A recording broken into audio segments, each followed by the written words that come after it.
everyone, welcome back to StagClan, where today, as usual, we are seeing what happens with our smaller group of cats here. Okay, on to Moon 87. Okay, so Oatpaw's given her full name of Oatroar and welcomed as a full medicine cat. Finally, Oatpaw's earned her full medicine cat name. How old is she now? Like 20 moons. That is a lot of time. Guppy Petal's small cut is no longer bothering him. Stormkit woke up with a mild headache, but went about her day anyway, trying to ignore the nagging pain. Fair enough. Just looking for the higher effects. Okay, except for Clay waking them everybody up for stretches again. Looking up Marcydon's ego about something irritates Drift hiding effect. Oh boy. Just look. Drift and Clay snuck out came together. High positive effect. Oh my gosh. It's just funny to imagine. Respect trusts Stormkit with a very important task. High positive effect. Nice. Over is great for. Some of Sleetstock's favorite memories are with Marcydon. High positive effect. Oh, nice. Yes, Sleetstock is one of your kids, I thought it was.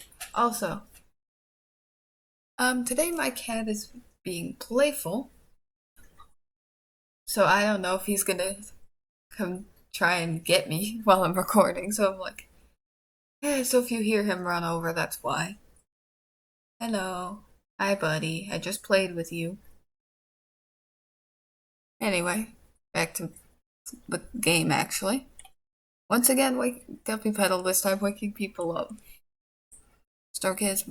Oh wait, these are just small ones. I am. Buddy. Hi, buddy. Don't play with stuff on the table, please. Thank you. He's usually more well behaved. That's why I'm like, I swear you could sense I'm recording or something. Anyway, actually read this. Stag is finding the buzzing of cicadas annoying. Fair enough. Riceback saw Kitty Pet standing calmly next to a dog. Aurora startled Stormkit to get back at her for something or other. The kid? Well, one of them. Marcydon daydreams about being a warrior in StagClan. Marcydon's still grieving. I guess that makes sense. Sleetstock is spending time with Clay. Blizzard Runner saw some wandering two legs today. How long have you been injured? Only 1 moon. I keep forgetting. Guppy Petal was startled by a fluttering bird while out on patrol. Oop, fair enough though. Clay thinks Ricepack is doing an alright job as deputy. Alrighty then. Drift is wondering if kitty pet life is really so bad. Excuse me. When you are getting older, kind of probably wish for a more relaxing life, which is fair. Stormkit wants to snuggle, and Bumblekit is watching Stag work. Interesting. Okay, so you can go with, I don't know, whoever. Guppy Petal. During a patrol looking for herbs, Aurora notices Guppy Petal seems more quiet than usual. When prompted, Guppy Petal slowly asks if Aurora could teach more about the nature of StagClan. Aurora eventually relents and begins teaching more about StagClan and the nature of prophecies. Expecting boredom, her name is tripping me up. It'll just take a bit to get used to. Aurora is shocked when she sees wonder in Guppy Petal's face. The two spend the rest of their patrol pondering the nature of their ancestors together. Nice. Stag's like, oh boy, time to go on a solo patrol because I'm healthy again. Or well, healthy is a strong word for losing a life. Boldly, Stag follows the paw prints to a trespassing rogue and confronts them. Fur puffed up and scowling, he demands the rogue leave StagClan territory. Intimidated by his confidence, the rogue gives in and leaves without a fight. Nice.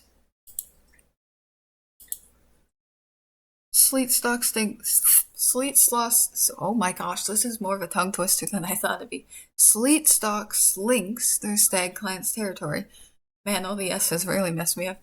Low to the ground and watchful as she approaches the SpindleClan border. The claw scratch moon provides little light, and Sleetstock's eyes dart around, taking in her surroundings. Did she make it here unnoticed?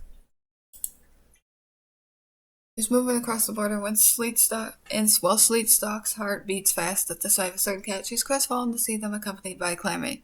Clanmate stares with narrowed eyes at Sleetstalk, gruffly reminding her to stay on her own side of the border before carrying on with their clanmate in tow. Oh, Spandal clan relations worsened. Huh. Alright, next mood. That's a lot. I'm just gonna save this real quick. Okay, Clay's tick bites are no longer bothering him. Drift tossed a snake out of camp before it could bite someone. Blizzard Runner died from water in his lung. Blizzard Runner died? Hello? Oh, that sucks. Man. Morning Lake died too, I forgot. Jeez, not doing great over there. Okay, Stormcat feels relieved at the lack of pain in her head. Her headache seems to have finally gone away. At least that's nice. Oh boy, grief. And as the clan such visual, Riceback's voice cracks with grief, talking about the time she had with Blizzard Runner. She's barely able to move her body and has to be gently guided to her nest, fatigue threatening to consume her. Oh no. And Sleetstalk stares at the body of her sibling, Blizzard Runner, and can only think of the time they had together and all the time they've now lost. She spends time by herself, letting herself mourn Blizzard Runner by the time and the time they should have had together. No one can begrudge her need to grieve. Oh, that sucks. Okay, I'm trying not to read the lower effect ones, but when Stag approached, Guppy Petal made a weird face. Oof. Stag is waking people up for stretches again. Slate and Sleetstalk have a fun patrol and plan to tell stories about later to their clanmates. That's a medium positive effect. Stag can't stop gushing over Riceback. Medium positive effect. Makes sense. Oh my gosh, I can't believe Stag's 135 moons. Sorry, I was just like, oh my gosh.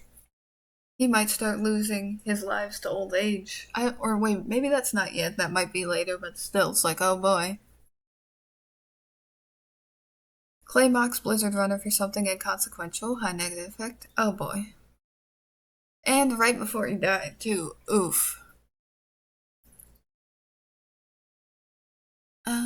Drift eats with Bumblecid all the time. High positive effect. Oh, that's cute. Father-son bonding? Yes, son bond. I was like, I couldn't remember. I never remember the gender for half these cats, no matter how long they've been here. Riceback is waking people up to do morning stretches too.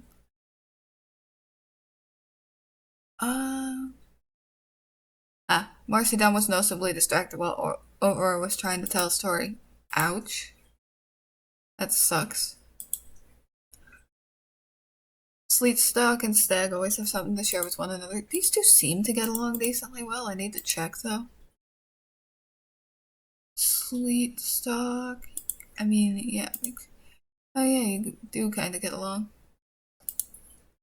Guess Sleetstalk and her, well, I forgot what I was saying. Oh boy. Anyways, yep, there's not much else. Stag thinks that he's the fastest runner in the clan.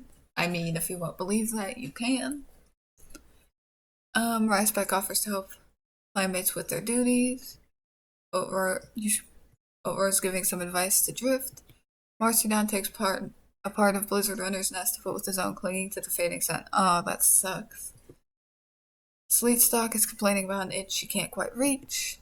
Guppy Petal acted bravely on a recent patrol despite his anxieties. I wonder if you're the only one that isn't actively grieving your Blizzard Runner's death. Clay is so proud of Stormkit. Drift saw a yappy little dog today. Stormkit is pretending to be prey for Bumblecid to hunt and chase. Bumblecid casually insults Stormkit in passing. Oh my gosh.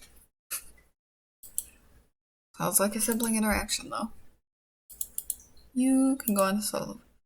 While searching for some specific herbs, Aurora is startled by some weird sounds and whispers on the wind. That could be a bunch of kids, so no thanks. Unnerved and unable to discern if it's a sign from StagClan or nothing, she goes back to StagClan to ask for help and guidance. I think that's usually when you get a queen and kids, whether they're alive or not, it's still like, I'd rather not risk that. The patrol comes across a small dog right on the border of StagClan territory. The patrol paces toward the small dog, claws out, fur up, backed up with the courage of their clanmates. The dog breaks into a barking fit, but that's their opportunity to attack, covering each other as they push the creature away from their territory. Huh. Alrighty then. We'll do one more moon, I think. Oh, StagClan doesn't have enough prey for the next moon, which is not great. Ricebeck wakes one day after moods and numbness and feels as though the world is less dull. Marcydown will always feel his grief, but time is softening at least a little. Suppose that's good, right? Looking for her. Stag purrs for a long time and when the Ricebeck's lame jokes, high pause effect. Huh. Stag just loves his mate. Clay wants to spend more time with Aurora, high pause effect. Oh yeah, I keep forgetting your Aurora is Clay's kid. Okay, hello. That's a lot of hatred. Okay.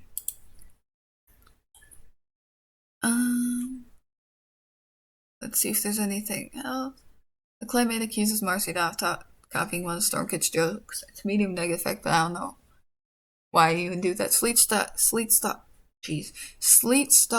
thinks very often about Stag, high pause effect. Those two just get along really well.